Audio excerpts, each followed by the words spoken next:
I spent 2 tours on Crete, and my most memorable thing about those 2 tours was the fact that both of my children were born, one on my first tour and one on my second tour.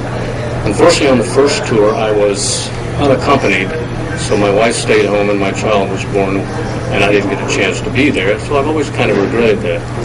But on my second tour, when I came back as a civilian, my wife and son were in tow, and shortly after we arrived, my wife got pregnant again, which pleased me very much, but at the same time, I knew she was going to have to go to Germany, and the child would be delivered there.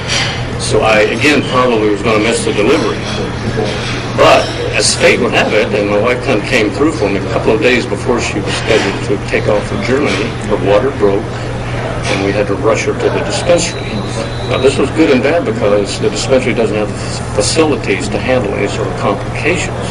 But fortunately, there were none. The child was born, my daughter was born, and everything was fine. Everyone was happy and safe. So that was great. It worked out wonderfully. And at that point, I said, well, I have one child, one son, and one daughter. So that's all a man needs. So I made use of the dispensary facilities once again, and I had a vasectomy about 3 months before I left. And I've been shooting blanks ever since.